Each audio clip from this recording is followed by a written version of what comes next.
கட்டுப்பாடுகளை எல்லாம் மீறி மக்கள் சார்பாக நின்று குரல் கொடுத்த ஊடக நண்பர்கள் அனைவருக்கும் எங்களது வாழ்த்துக்களையும் எங்களது நன்றிகளையும் நாங்கள் தெரிவித்துக் கொள்கின்றோம். கடந்த 5 ஆண்டுகளில் மே 17 இயக்கம் பல்வேறு நெருக்கடிகளை, அடக்குமுறைகளை அதிமுக அரசின் ஆட்சியினால் சந்தித்தது. பலமுறை கைதுகள், வழக்குகள், சிறை என்று ஒடுக்கப்பட்ட மே 17 இயக்கத்திற்கு துணையாக நின்றவர்கள் ஊடகவியலாளர்கள். அந்த வகையில் அவர்களுக்கு நாங்கள் நன்றி தெரிவிக்க கடமைப்பட்டிருக்கின்றோம். ஆக அனைத்து ஊடக நண்பர்களுக்கும் எங்களது நன்றிகளை தெரிவித்து நாங்கள் இந்த ஊடக சந்திப்பை துவக்குகின்றோம். இந்த 2021 சட்டசபை தேர்தலானது மதவெறி, சாதிவெறி, பாசிச அரசியல், தனியார் மய அரசியல், தமிழர் விரோத அரசியல் ஆகியவற்றை உள்ளடக்கிய அதிமுக பாஜகவினுடைய கூட்டணிக்கு எதிரான மக்கள் ஒன்றுபடக்கூடிய தேர்தலாக இருக்கிறது. ஒட்டுமொத்த தமிழ்நாடும் இந்த அதிமுக பாஜகவினுடைய மக்கள் விரோத நடவடிக்கைகளுக்கு எதிராக, கொள்கைகளுக்கு எதிராக திரண்டு வருவதை நாங்கள் பார்த்து வருகின்றோம்.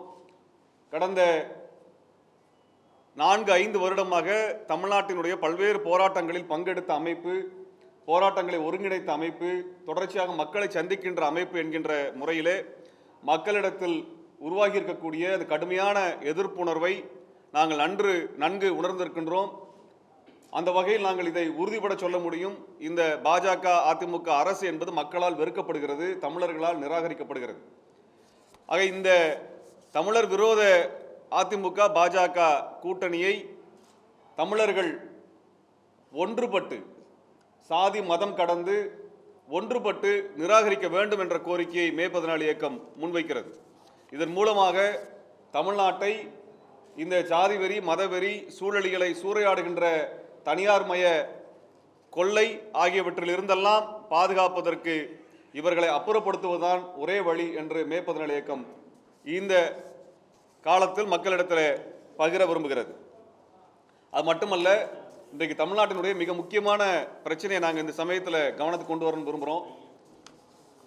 இந்த பெட்ரோல் டீசல் வரி விதிப்பில் மாநில அரசிற்கு பெரிய பங்கு இருக்கிறது.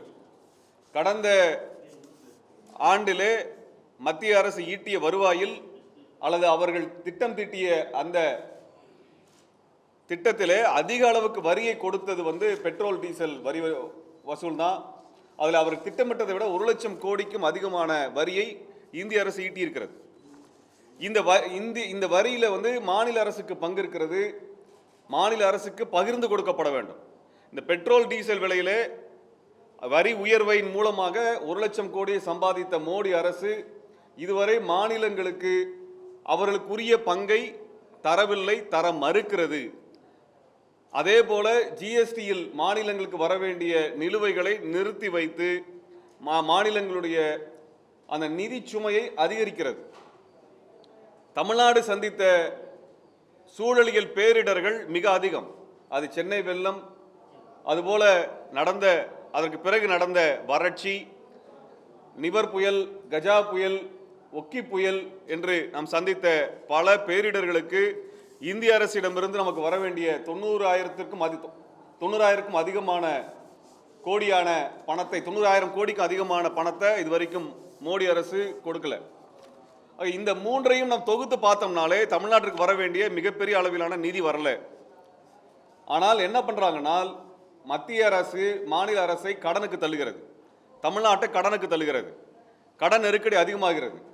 கடந்த 30 ஆண்டுகளில் மத்திய அரசிடம் வாங்கிய கடனை கிட்டத்தட்ட தமிழ்நாடு அரசு கட்டிய நிலையில் மறுபடியும் கடன் சுமையை மத்திய அரசிட்ட போய் கையேந்தி கடன் வாங்க வேண்டிய நெருக்கடியை மோடி அரசு உருவாக்கி இருக்கிறது. நீங்க மறுபடியும் மத்திய அரசிடம் போய் நீ கடன் வாங்கினீங்கன்னா அந்த மாநில அரசு தன்னிச்சையாக தன்னுடைய திட்டங்களுக்கு தேவைப்படுகின்ற கடனை அல்லது நிதி உதவியை பொது சமூகத்திடமிருந்து திரட்ட முடியாது. அப்படியான ஒரு கட்டமைப்பை, ஒரு கட்டுப்பாட்டை வைத்துக்கொண்டு மோடி அரசு என்ன பண்றாங்கன்னா, தொடர்ச்சியாக தமிழ்நாடு அரசின் மீது கடன் சுமை ஏற்றுறாங்க. அந்த கடன் சுமையின் மூலமாக அந்த கடனை எங்கேருந்து வாங்க வேண்டியிருக்குன்னா மோடி அரசிடமிருந்து வாங்க வேண்டியிருக்கிறது. அப்போ மத்திய அரசில் கடன் வாங்கினீங்கன்னா நலத்திட்டங்களுக்கு வெளியிலிருந்து வரக்கூடிய கடன் நின்று போய்விடும் அல்லது நீங்க வாங்க முடியாது. அப்ப நிரந்தரமாக இந்திய அரசிடம், மோடி அரசிடம் தமிழ்நாடு அரசு என்பது அடகு வைக்கப்பட்டிருக்கும். இப்படியான ஒன்றை திட்டமிட்டு மோடி அரசு உருவாக்கி இருக்கிறது. அந்த வகையில் தமிழ்நாடு என்பது ஒரு மாநிலமாக இல்லாமல் மாவட்டமாக மாற்றப்பட்டிருக்கிறது. டெல்லி அரசை நம்பி, இன்னும் குறிப்பாக சொல்ல இந்திய அரசை நம்பித்தான், மோடி அரசை நம்பித்தான் தமிழ்நாட்டினுடைய நிதி ஆதாரம் இருக்கும் என்ற நிலையை உருவாக்கி வைத்திருக்கிறார்கள். இதற்கு முழுவதுமாக அதிமுக அரசு துணை போயிருக்கிறது. தமிழ்நாட்டினுடைய நிதி ஆதாரம் மிக மோசமான முறையில் பாதிக்கப்பட்டதற்கு அடிப்படை காரணம் அதிமுகவானது பாஜகவினுடைய இந்த கொள்கைகளுக்கு துணை போனதான். இதில் தான் அவங்க உதய் மின் திட்டத்திலிருந்து பல்வேறு திட்டங்களுக்கு ஆதரவு அளித்து தமிழ்நாட்டினுடைய நிதி ஆதாரத்தை, நிதி வளத்தை, பொருளாதாரத்தை முடக்கியிருக்கிறார்கள். பொருளாதாரம் இல்லைன்னா தமிழ்நாடு அரசு முன்னேற முடியாது, வளர முடியாது. ஆக மாநிலத்தினுடைய பொருளாதாரத்தை பாஜக திட்டமிட்டு முறித்தது, அதை அதிமுக ஏற்றுக்கொண்டது. அடுத்தபடியாக பார்த்தோம்னா தமிழ்நாட்டில் நிலம் வைத்திருக்கிறவங்க கிட்டத்தட்ட 73 லட்சம் பேர். இதில் 92% மக்கள் 2.5 ஏக்கர் குறைவாக தான் வச்சிருக்கிறாங்க. 73 லட்சம் பேர் நிலம் வச்சிருக்கிறாங்க. அதில் 92% 2.5 ஏக்கர் குறைவாக வச்சிருக்கிறாங்க. இப்படி சாமானிய மக்கள் தான் தமிழ்நாட்டிலே பெருமளவு நிலம் வைத்திருக்கிறார்கள். இந்த நிலத்தை தான் 4 வழி சாலை, 8 வழிச்சாலை, இங்கே உயர் மின்னழுத்த கோபுரத்துக்கு எடுப்பது, கெயில் மின் திட்டத்துக்கு எடுப்பது, தேர்வாய் கண்டிகைக்கு எடுக்கிறது, காவிரி குண்டாறு திட்டத்துக்கு எடுக்கிறது மூலமாக எடுத்த நிலம் மட்டுமே 1 லட்சம் ஏக்கருக்கு அதிகமாக எடுத்திருக்கிறார்கள். அப்ப இந்த மாதிரியான பாட்டாளி மக்களிடத்தில், அடிப்படை சாமானிய மக்களிடத்தில் இருக்கக்கூடிய நிலத்தை பிடுங்குகின்றதை ஒரு திட்டமாகவே அதிமுக பாஜக அரசு வைத்திருக்கிறது. அப்ப தமிழ்நாட்டிலே பெருமளவு நிலத்தை இழக்கக்கூடியவர்கள் ஏழை சாமானிய மக்கள். இந்த கொள்ளை, நில கொள்ளை என்பது திட்டமிட்டு நடத்தப்படுகிறது. மறுபடியும் பார்த்தீங்கன்னா இந்த பட்ஜெட்ல மோடி அரசு 1 லட்சம் கோடியை சாலை விரிவாக்கத்துக்கு தமிழ்நாட்டிற்காக ஒதுக்கி இருக்கிறாங்க.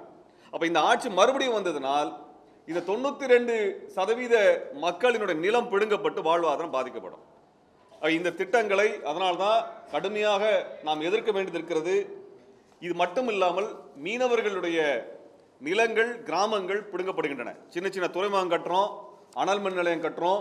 இந்த உப்பூர் அனல் மின் நிலையம் கட்டுவதிலிருந்து, இங்கே அதானியினுடைய திட்டங்களிலிருந்து, நாம் அங்கே கன்னியாகுமரியிலே பார்த்திருக்கக்கூடிய கோவளம் துறைமுக திட்டம், இவை அனைத்துமே இந்த மீனவர்களுடைய மீனவ கிராமங்களை அழிக்கின்ற திட்டமாக இருக்கிறது. உப்பூரிலும் உடன்குடியிலும் இதான் நடந்துட்டு இருக்கிறது. வட சென்னையில் நாம் இதைத்தான் பார்த்து கொண்டு இருக்கின்றோம், கன்னியாகுமரியில் தான் பார்த்துட்டு இருக்கிறோம். இது எல்லாமே மீனவ கிராமங்களில் கிட்டத்தட்ட பல ஆயிரம் ஏக்கர் நிலத்தை எடுத்துக்கொண்டிருக்கிறார்கள். ஆக மீனவர்கள் நிலம் பறிக்கப்படுகின்றது, விவசாயிகள், சிறு குறு விவசாயிகள் நிலம் பறிக்கப்படுகிறது. இப்பேற்பட்ட கொள்ளை இதுவரைக்கும் நடக்கல. நீங்க இந்த கொள்ளையில பாத்தீங்கன்னா நிலம் யார் கைக்கு போகுதுனால், இந்த நிலமெல்லாம் பிடுங்கப்பட்டு தனியாருக்கு டோல்கேட் போட்டு வரி வாங்குறதுக்கு, சோலார் மின் திட்டத்துக்கு போடுறதுக்கு, துறைமுகம் கட்டுறதுக்கு, நிலக்கரி இறக்குறதுக்கு, அனல் மின் நிலையம் கட்டி தனியாருக்கு கொடுத்து அவன் வியாபாரம் பண்றதுக்காக மட்டுமே தமிழருடைய நிலம் 1 லட்சம் ஏக்கருக்கும் அதிகமான நிலத்தை அதிமுக பாஜக அரசு பிடுங்கி இருக்கிறது. இது மிகப்பெரிய ஆபத்தாக நாங்கள் பார்க்கிறோம். இப்பேற்பட்ட ஒரு மோசடியை இந்த அரசு செஞ்சிட்டு இருக்குது. தமிழ்நாட்டினுடைய பொருளாதார நலத்துக்கு மிக முக்கியமான இன்னொரு துறை தமிழ்நாடு மின்சாரத்துறை. அதை தனியாரிடமிருந்து கொள்முதல், குறிப்பாக வடமாநில முதலாளியிடமிருந்து மின்சார கொள்முதல் செய்தது காரணமாக 1.5 லட்சம் கோடி நட்டம் தமிழ்நாடு மின்சார வாரியத்துக்கு ஏற்பட்டிருக்கு. இப்போ தமிழ்நாடு மின்சார வாரியம் மிகப்பெரிய நட்டத்தில் இயங்கினால் தமிழ்நாட்டினுடைய சிறு குறு தொழில்கள், தொழிற்சாலைகள், கல்வி சாலைகள் உள்ளிட்ட விவசாயம் உள்ளிட்ட அனைத்துமே முடங்கி போகும். இப்போ சென்னையை கூட தமிழ்நாட்டில் பல நகரங்கள் ஸ்மார்ட் சிட்டியில் கொண்டு வந்திருக்கிறாங்க. ஸ்மார்ட் சிட்டினாலே அங்கே இருக்கக்கூடிய குடிநீரை தனியார் மையத்துக்கு கொடுப்பது, மின்சாரத்தை தனியார் மையத்துக்கு கொடுப்பது, அங்கே சீவேஜின்னு சொல்லக்கூடிய கழிவு நீரை வெளியேற்றுவதையும் வரி வசூலாக மாற்றுவது, இதுதான் ஸ்மார்ட் சிட்டி திட்டம். இதில் தமிழ்நாட்டில் மிக பெரும்பான்மையான நகரங்கள் இந்த ஸ்மார்ட் சிட்டியில் வருது. அதனால இது எல்லாத்தையும் சேர்த்து தொகுத்து பார்த்தீங்கன்னா தமிழ்நாட்டினுடைய நிலம் முழுவதுமே தனியார் கம்பெனிக்கு வரி வசூல் பண்ணுறதுக்கு கொடுக்கப்பட்டிருக்கிறது. இதுதான் அடிப்படை. அப்போ இப்படியான ஒரு மோசமான திட்டத்தை அதிமுக பாஜக அரசு கடந்த 4 வருடங்களில் நிறைவேற்றி வைத்திருக்கிறது. இது மட்டும் இல்லாமல் நாம் பார்த்திருக்கக்கூடிய பல்வேறு பிரச்சனைகளை பார்த்துருக்கிறோம். நீட் தேர்வு, அதாவது சமூக நீதி தளத்தில் மருத்துவ கட்டமைப்பு சிதைக்கப்படுவது உங்களுக்கு தெரியும். சட்டம் ஒழுங்கு பிரச்சனைகள், அதாவது குறிப்பாக பெண்களுக்கு எதிராக நிகழ்த்தப்படுகின்ற வன்முறைகள், சாதிய வன்முறைகள், பெண் குழந்தைகளுக்கு எதிரான வன்முறைகள், இதையெல்லாம் மோடி அரசு வட மாநிலங்கள் எப்படி ஆட்சி செய்கிறதோ அதே போல தமிழ்நாட்டில் இப்பொழுது அதிமுக அரசு ஆட்சி செய்து கொண்டிருக்கிறது. பொள்ளாச்சி சம்பவங்களிலிருந்து பென்னிக்ஸ் சம்பவம் வரைக்கும், இந்த சாத்தான்குளம் சம்பவம் வரைக்கும் இந்த மோசமான ஆட்சி முறையை இந்த அரசு கொடுத்து கொண்டிருக்கிறது. இப்படியாக பல திட்டங்கள் இந்த ஆட்சியினால் தமிழருக்கு எதிராக வந்து கொண்டிருப்பதை பார்த்துட்டு இருக்கிறோம். அதே போல இங்கே விவசாயிகளினுடைய, அதாவது என்னன்னா, விவசாயிகளை கொள்முதல் செய்வது, கரும்பு விவசாயிகளுக்கான நிலுவை வாங்கி தருவது. தமிழ்நாட்டில் கரும்பு விவசாயம் என்பது குறைந்து கொண்டே வருகிறது, முடக்கப்பட்டு கொண்டே வருகிறது. கரும்பு விவசாயிக்கு வர வேண்டிய நிலுவைத் தொகையை மத்திய அரசிடம் வாங்கி தமிழ்நாடு அரசு தரல. அதே போல இங்கே கொள்முதல் செய்வதில் அவர்கள் தர வேண்டிய நெல் கொள்முதல் உள்ளிட்டதற்கு அந்த மினிமம் சப்போர்ட் பிரைஸுங்கிறது உயர்த்தி தரவும் இல்லை. அதை விட மிக மோசமாக ரேஷன் கடைகளுக்காக ஒதுக்கப்படுகின்ற நிதியில் 47,000 கோடி ரூபாயை இந்த நடப்பு ஆண்டிலே குறைப்பதாக மோடி அரசு திட்டம் தீட்டியிருக்கிறது. 47,000 கோடி ரூபாய் ரேஷன் கடைக்கு ஒதுக்கப்படுகின்ற அந்த மானியத்தில் நிதியை குறைத்தால் இந்த ரேஷன் கடைகள் மேலும் முடக்கப்படும் என்றதை சொல்ல விரும்புகிறோம். 2016 இதே சட்டசபை தேர்தலில் இதே இடத்துல அங்கே ரேஷன் கடைகள் முடக்கப்பட போகின்றன என்பதை நாங்கள் அறிவித்தோம். இந்த கடந்த 5 ஆண்டுகளில் ரேஷன் கடைகள் திட்டமிட்டு முடக்கப்பட்டே வந்திருக்கிறது. இப்பொழுது இறுதியாக அதனுடைய மானியத்தை 42,000 கோடி ரூபாய் நிறுத்த ஆரம்பிச்சிருக்கிறாங்க. இதை நீங்கள் கவனத்தில் எடுத்துக்கொள்ளணும் நான் கேட்க விரும்புகிறோம். மே 17 இயக்கம் இது ஆதாரபூர்வமாக அம்பலப்படுத்தியது. அப்பொழுது நிதியமைச்சர், அப்பொழுது அமைச்சராக இருந்த நிர்மலா சீதாராமன் அவர் கூட இதுக்கு பதில் சொன்னாங்க. ஆக இந்த மோசமான நிதி குறைப்பு என்பதை தமிழ்நாடு அரசு கேள்வி கேட்கல, அதிமுக அரசு கேள்வி கேட்கல. இதை ஏன் ரேஷன் கடை பற்றி தமிழ்நாட்டில் பேசுகிறோம்னால், இந்திய அளவிலேயே ரேஷன் கடைகளை சிறப்பாக இயக்கிய மாநிலம் தமிழ்நாடு. தமிழ்நாட்டில் தான் ஒரு ரேஷன் கடையின் மூலமாக ஒவ்வொரு குடும்பத்திற்கும் கணிசமான சேமிப்பு என்பது சாத்தியமானதாக இந்திய அரசினுடைய நிதி அறிக்கை சொல்லுகிறது. உதாரணமாக தமிழ்நாட்டில் ஒரு குடும்பத்துக்கு மாதத்துக்கு 100 ரூபாய் சேமிப்பை ரேஷன் கடை மூலமாக கிடைக்குதுன்னு எடுத்துட்டோம்னா, பீகாரில் இதே ரேஷன் கடை மூலமாக வெறும் 5 ரூபாய் தான் சேமிப்பு நடந்திருக்கிறது. ரெண்டுக்குள்ள வித்தியாசத்தை நீங்கள் புரிஞ்சுக்கணும். ரேஷன் கடை மூலமாக ஒரு குடும்பத்துக்கு 100 ரூபாய் சேமிப்பு தமிழ்நாட்டில் வருதுனால் பீகாருக்கு வெறும் 5 ரூபாய் தான் வருகிறது. இப்படிப்பட்ட ஒரு நிலை வட மாநிலத்துக்கும் தமிழ்நாட்டிற்கும் இருக்கிறது. ஆக இதை சிதைக்கிறது மூலமாக கல்வி, உணவு பாதுகாப்பு, தொழில் பாதுகாப்பை சிதைக்கிறாங்க. இதை சிதைப்பதன் மூலமாக தமிழ்நாட்டில் பொருளாதாரத்தை சிதைக்கிறாங்க. இறுதியாக தமிழ்நாட்டிலே தமிழருக்கு வேலை இல்லை, மத்திய அரசு நிறுவனங்களில் வேலை இல்லை. என்எல்சியில் நடந்ததிலிருந்து பொன்மலை ரயில்வே தொழிற்சாலை நடந்தது வரைக்கும் உங்கள் அனைவருக்கும் தெரியும்.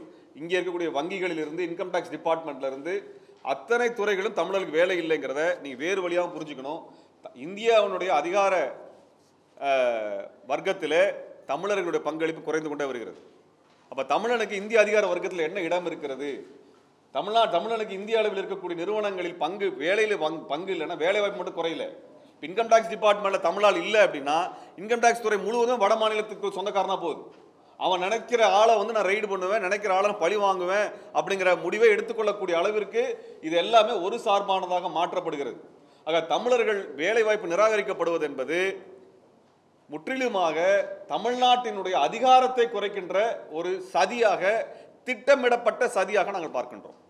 அதே நிலை தமிழ்நாட்டில் இருக்கக்கூடிய வேலை வாய்ப்புகளும் நடக்கிறது. இப்படியாக மோசமான நிலை தமிழ்நாட்டிலே வந்ததற்கு மிக முக்கியமான காரணம் எடப்பாடி அரசு தான். இந்த எடப்பாடி OPS அரசின் காரணமாகத்தான் இந்த தமிழ்நாட்டினுடைய தமிழர்களுடைய இளைஞர்களுடைய வேலை வாய்ப்பு இல்லாமல் போயிருக்கிறது. கிட்டத்தட்ட 60 லட்சம் வேலை வாய்ப்புகள் மோடி அரசால் மறுக்கப்பட்டிருக்கின்றன. வருடந்தோறும் கிட்டத்தட்ட 3-4 லட்சம் வேலை வாய்ப்புகள் மத்திய அரசு நிறுவனங்கள் நிலுவையில் நிறுத்தப்பட்டிருக்கிறது. இப்படிப்பட்ட நிலைமையில தமிழ்நாட்டில் மின்சார வாரிய ஒப்பந்த ஊழியர்கள், ஆசிரிய ஒப்பந்த ஊழியர்களிலிருந்து பல்வேறு ஒப்பந்த ஊழியர்களாக இளைஞர்கள் சேர்க்கப்படுகிறார்களே ஒழிய அவங்களுக்கு வேலை வாய்ப்பு உறுதி செய்யலை. அரசு வேலை இந்த அரசாங்கம் தரலை. அரசு வேலை இல்லைங்கிறது ஒன்று இவர்கள் வேலை வாய்ப்பு மறுக்கிறது மட்டுமல்ல, அவர்களுக்கு கிடைக்க வேண்டிய சம்பளத்தில் வெறும் 40% குறைவாக தான் சம்பளம் கிடைக்குது. அப்போ அவங்க உழைப்பை இந்த அரசு சுரண்டுது, எடப்பாடி அரசு சுரண்டுகிறது, அவர் வேலை வாய்ப்பை மறுக்கிறது.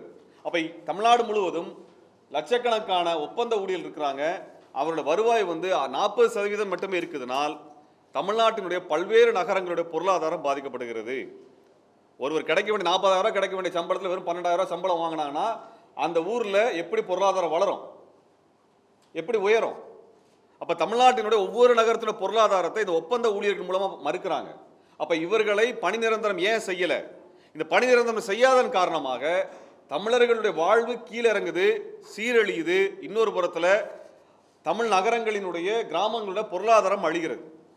இதெல்லாமே சேர்த்து பார்த்தோம்னால் தமிழினத்தை இந்த சமயத்தில் அதிமுக பாஜகவிடமிருந்து மீட்கவில்லை என்றால் இதற்கு பிறகு தமிழ்நாட்டினுடைய நிலை என்பது பீகாரை விட மிக மிக மோசமானதாக மாறிவிடும்.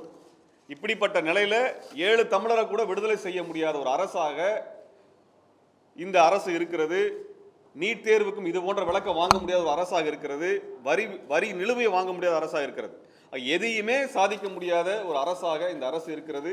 ஆகவே இந்த அரசை நாம் நிராகரிக்க வேண்டும்.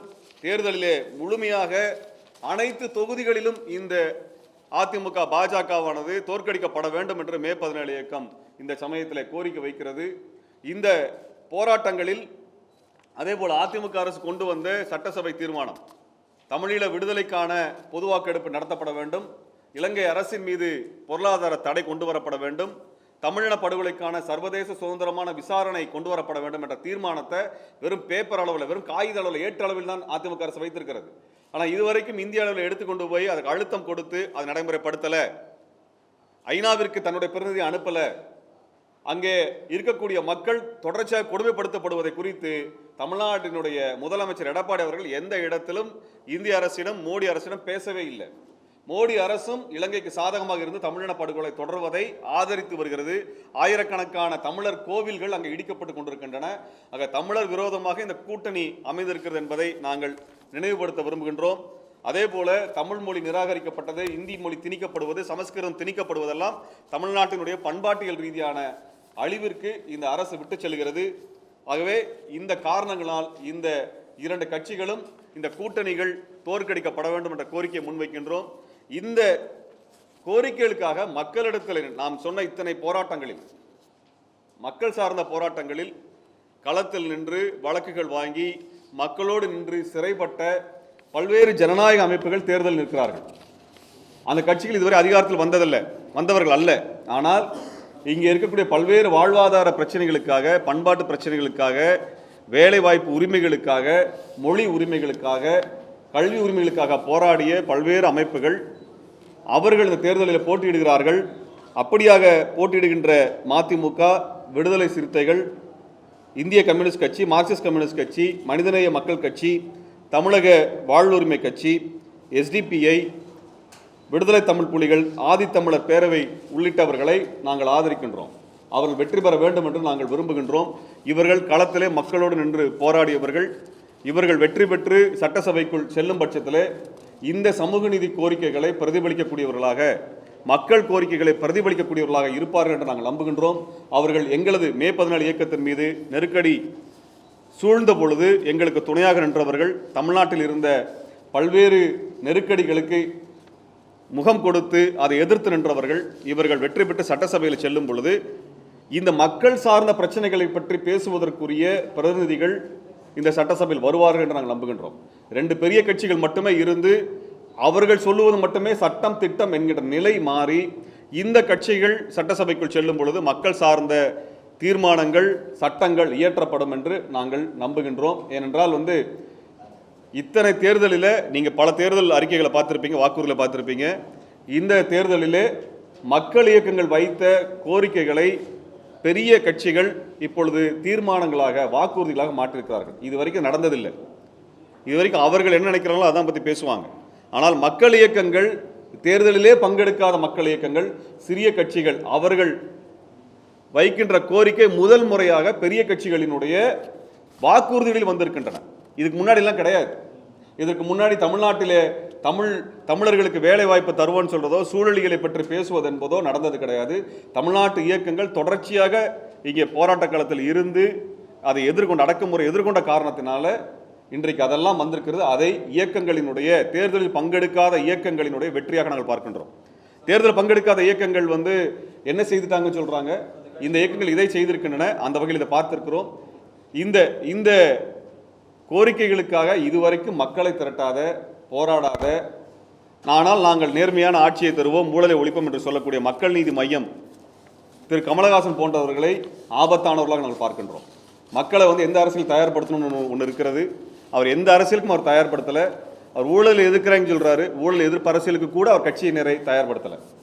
தமிழ்நாட்டினுடைய மிக முக்கியமான பிரச்சனையாக இருக்கக்கூடிய இந்த வாழ்வாதார சூழலியல் பிரச்சனை, 1,00,000 ஏக்கருக்கு அதிகமான நிலம் பிடுங்கப்படுகிறது, பல்லாயிரக்கணக்கான வேலை வாய்ப்புகள் இழக்கப்பட்டிருக்கின்றன. இதையெல்லாம் குறித்து பேசாமல் நான் வெறுமன ஊழலை ஒழிப்பேன் என்று சொல்லக்கூடிய மக்கள் நீதி மையம் என்பது மக்களை திசை திருப்புகின்ற ஆபத்தான ஒரு கட்சியாக பார்க்கிறோம். அதையும் நிராகரிக்க வேண்டும் என்று மே 14 இயக்கம் கோரிக்கை வைக்கிறது.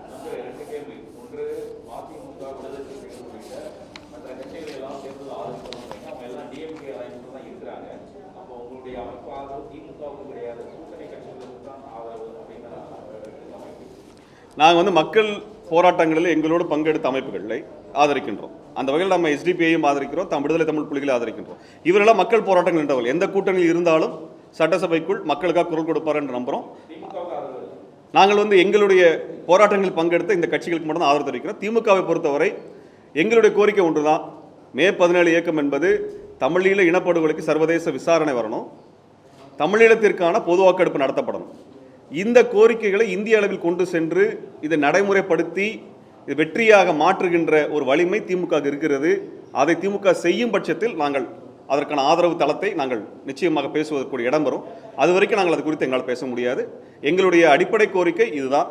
அந்த கோரிக்கையை நிறைவேற்றுகின்ற இடத்தில் அது எந்த கட்சியாக இருந்தாலும் அவர்களோடு நாங்கள் ஆதரித்து நிற்போம்.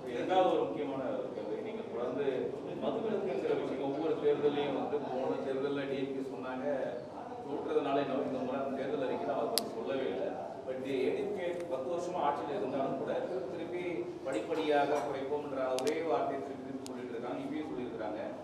இதை பற்றி உங்களுடைய பார்வை? அதாவது அதிமுக அரசு பல்வேறு வாக்குறுதிகளை கொடுத்திருக்கிறார்களே ஒழிய அது எதுவுமே நடைமுறைப்படுத்தலை. 10 ஆண்டுகளில் அவர்கள் தான் ஆட்சியில் இருந்தாங்க.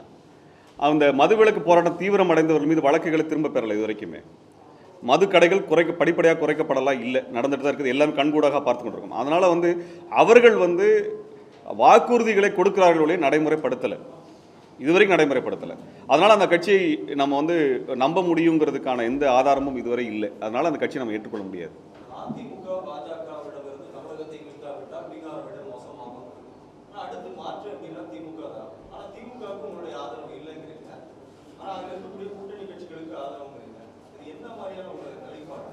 அதாவது திமுகவினுடைய வெற்றியை உருவாக்கக்கூடிய அளவுக்கான வலிமையான அமைப்பு நாங்கள் இல்லை. நாங்கள் இந்த தேர்தலில் எது பிரச்சனையாக மக்கள் கவனத்தில் எடுத்துக்கொண்டு வாக்களிக்க வேண்டுங்கிறத நாங்கள் குறிப்பிட்டிருக்கிறோம். அந்த அடிப்படையில் நீங்கள் தேர்தலிலே பங்கெடுக்க வேண்டும், தேர்தலில் இருக்கக்கூடிய வேட்பாளர்களை இந்த நிலைப்பாடு குறித்து பார்த்து ஆதரிக்க வேண்டும் என்ற கோரிக்கையை நாங்கள் முன்வைக்கிறோம். அதுதான் எங்களுடைய நிலைப்பாடாக இருக்கிறது.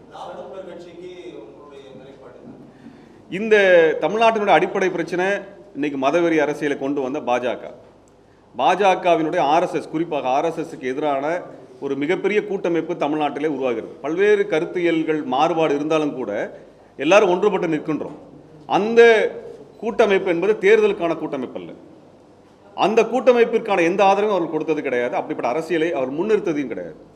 இன்னைக்கு தமிழ்நாட்டில் மாநில கட்சிகளை நீங்கள் எதிர்கட்சிகளாக பார்ப்பது வேறு, எதிரியாக பார்க்கக்கூடிய பாஜகவை அறிவிப்பது என்பது வேறு.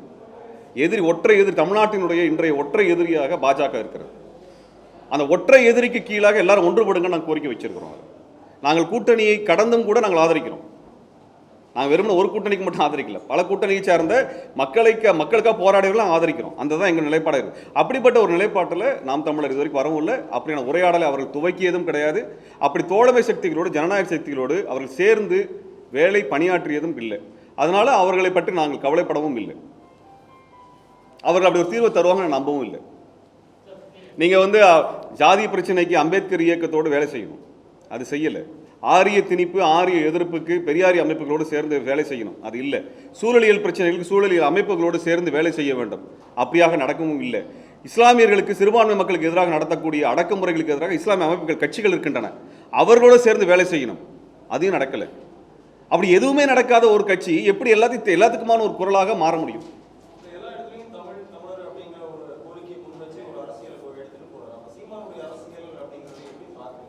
நீங்கள் தமிழர்களுக்கு விரோதமான நிலைப்பாடு இதுக்கு அதிமுக கூட தான் பேசலை. அதிமுக கூட தான் பல்வேறு வாக்குறுதிகளை பேசுகிறார்கள். அதிமுக கூட தான் பெரியார் படத்தை கூடயும் அவங்களுடைய போஸ்டரில் போடுறாங்க. அதை வைத்து பார்க்க முடியாது. களத்தில் மக்களை ஒன்று திரட்டுகின்ற வேலையில் யார் பங்கெடுக்கிறாங்கிறத பார்க்க முடியும். அப்படி ஒன்றுபடுத்துங்க, எல்லாத்தையும் ஒன்றாக்குங்க. நாங்களும் தேர்தலில் பங்கெடுக்காத அமைப்பு இது வரைக்கும் எங்களை எந்த மேடையிலும் அவங்க ஏற்றினதில்லை. எங்களை அப்படிலாம் ஏற்றினது கிடையாது. எங்களை போட்ட பல அமைப்புகள் இருக்கின்றன. அந்த அமைப்புகள் எல்லாம் அவங்க எந்த இடத்துலையுமே பங்கெடுத்து எல்லாத்தையும் ஒன்றிணைக்க வேண்டிய பொறுப்பு அவர்களுக்கு இருந்திருக்கிறது. ஆனால் அவங்க செய்யலை. எங்களுடைய கோரிக்கைக்கும் எங்களுடைய நிலைப்பாடுகளும் அவங்க நிலைப்பாடுக்கு என்ன வித்தியாசத்தை நீங்கள் பார்த்துருக்கிறீங்க?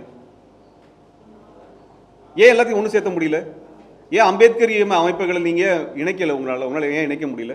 பெரியாரி அமைப்புகள், தேர்தலில் பங்கெடுக்காத பெரியார் அமைப்புகளை ஏன் உங்களால் இணைக்க முடியல? மனித உரிமை அமைப்புகளை ஏன் இணைக்க முடியல? சூழலியல் அமைப்புகளை ஏன் உங்களால் இணைக்க முடியல? இவங்களெல்லாம் இணைக்காம நீங்கள் யாரை நீங்கள் முன்னிலைப்படுத்துவீங்க? எப்படி எதிரியை தனிமைப்படுத்துவீங்க? எதிரியை தனிமையே நான் படுத்த மாட்டேன், எங்களை தனிமைப்படுத்துவோங்கிற இடத்தையும் சேர்த்து வைக்கும் பொழுது நாங்கள் எதிரியையும் எங்களையும் ஒன்றாக நடைமுறை பார்க்கக்கூடிய ஒரு கட்சியாக தான் நாங்கள் பார்க்க முடிகிறது. தலைமைங்கிறது கோரிக்கை தாங்க. 8 வழிச்சாலை என்பது நீக்கப்படணுன்ற போராட்டத்தில் தலைமை எதுனா 8 வழிச்சாலை நீக்கப்படுங்கிற கோரிக்கை தலைமையாக இருக்க முடியும். யார் வேணா போராட்டம் நடத்தலாம். அது சேலத்தில் பியூஷ் மனுஷன் நடத்தலாம், இங்கே பூவுலக நண்பர்கள் நடத்தலாம், அல்லது திருவண்ணாமலையில் இருக்கக்கூடிய தோழர்கள், செங்கத்தில் இருக்க தோழர் நடத்தலாம். பல கட்சிகளை சேர்ந்து நடத்திட்டு இருப்பாங்க. கோரிக்கை தான் தலைமை. ஈழ விடுதலைங்கிற கோரிக்கை தான் தலைமை. ஒளி தனிநபர் அல்ல. தனிநபர் பெற்று தந்துட முடியாது.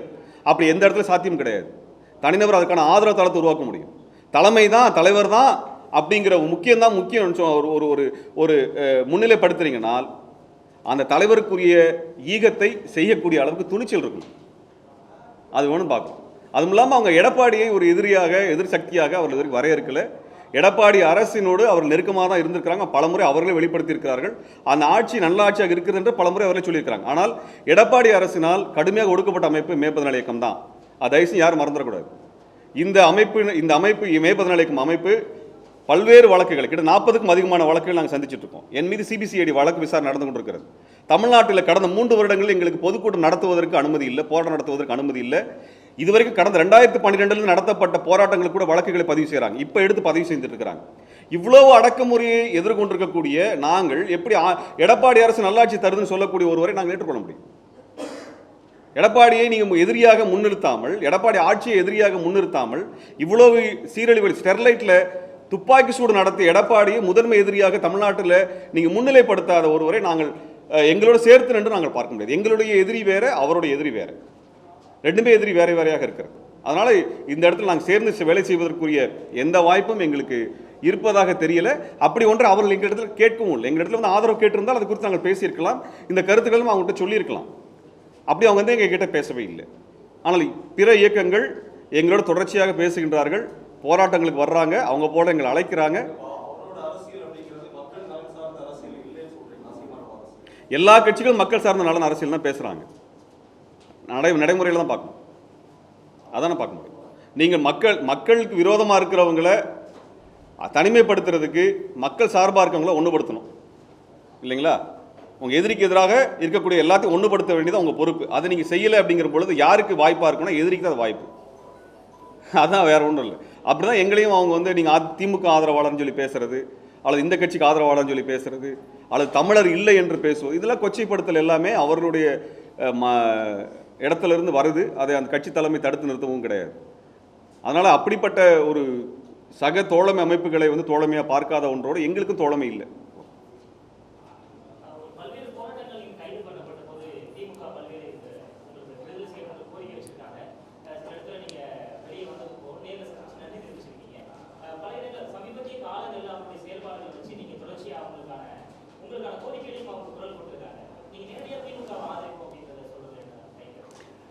அதாவதுங்க, மற்ற கட்சிகளோட திமுக ஒரு வேறுபாடு இருக்குது. திமுக அதிகாரத்தில் இருந்த கட்சி, நாளைக்கு அதிகாரத்துக்கு வரப்போகின்ற கட்சியாக அவர்கள் மாறும் பொழுது இந்த கோரிக்கைகளை நடைமுறைப்படுத்தும் பட்சத்தில் நாங்கள் ஏற்றுக்கொள்வது எங்களுக்கு எந்த பிரச்சனையும் கிடையாது.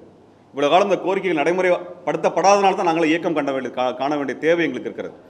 அவர்கள் அப்படி ஒரு நிலைப்பாடை அவர் எடுக்கட்டும். அப்படிப்பட்ட இடத்தில் நாங்கள் துணை நிற்போம். அது எங்களுக்கு இந்த மாற்றுக்கருத்தில் எங்கள் அடிப்படை ஈழ விடுதலைக்காக அவர்கள் இந்திய அளவில் ஒரு நிலைப்பாடை அனைத்து மாநில கட்சிகளையும் இணைத்து கொண்டு வரணும். அதை அவர்கள் செய்யணுன்ற விரும்புகிறோம். அதுக்கான வலிமை அவர்களுக்கு இருக்கிறது. அவர்கள் செய்யக்கூடிய அளவிற்கான தொடர்புகளும் அவர்களுக்கு இருக்கிறது. அவர்கள் நிலைப்பாடும் அறிவிச்சிருக்கிறாங்க. இந்த தீர்மானத்தில் அவங்க கொடுத்துருக்குறாங்க. சர்வதேச விசாரணை இனப்படுகொலைக்காக நடத்தப்படுவதற்காக இந்திய அரசு வலியுறுத்துவோம்னு சொல்லியிருக்காங்க. அது வலியுறுத்தி அது நடக்கும் பட்சத்தில் நாங்கள் ஆதரவு குறித்து நாங்கள் பேசுவோம்.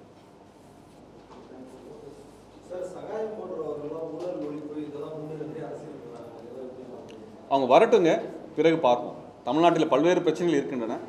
இந்திய அரசியலில் ஊழலை பிரிக்க முடியாது, சரிங்களா? இந்தியாவுடைய மிகப்பெரிய ஊழலே சாதி தான். இந்தியாவுடைய மிகப்பெரிய ஊழலாக இருப்பது இந்து மதத்தினுடைய சனாதனம் தான்.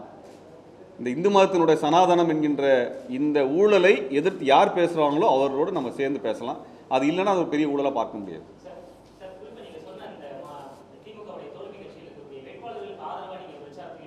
நிச்சயமாக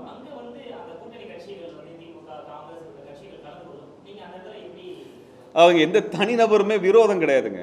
கொள்கை அளவில் தான் ஒருத்தரை வந்து பேசணும். நம்ம பாஜகவாக இருந்தாலுமே கூட தனிநபர் மேல் நம்ம யாருக்கும் வெறுப்பு கிடையாது. நம்ம பாஜக கிடையாது. தனி மனிதரை பார்ப்பதில் அவங்க கருத்துக்களை மாற்ற வேண்டும், மாற்றிக்கொள்ள வேண்டும் என்று விரும்புகிறோம். அது பாஜகவாக இருந்தாலும் சரி. அதில் நான் தனி மனிதரை வெறுக்கக்கூடிய ஒருத்தராக நாங்கள் இல்லை. யார் மீது எங்களுக்கு வெறுப்பு கிடையாது. நாங்கள் வெறுப்பு அரசியலை பேசலை. யார் வேணால் வரட்டும். எங்களுடைய கொள்கையிலும் நாங்கள் பின்வாங்க போவதில்லை, திசை மாறப்போவதில்லை, அதில் சமரசம் செய்து கொள்ளப் போவதில்லை. அதை பிற கட்சிகள் ஏற்றுக்கொள்ள வேண்டும் என்று நாங்கள் நினைக்கிறோம். நாங்கள் வைக்கக்கூடிய தமிழின உரிமையை பாஜகவை ஏற்றுக்கொண்ட எங்களுக்கு மகிழ்ச்சி தானே, நடைமுறைப்படுத்தின மகிழ்ச்சி தானே. இது ஏன் செய்யலை? அதனால தான் நாங்கள் வந்து விமர்சிக்கிறோம். நன்றி, மிக்க நன்றி தோழர்களே.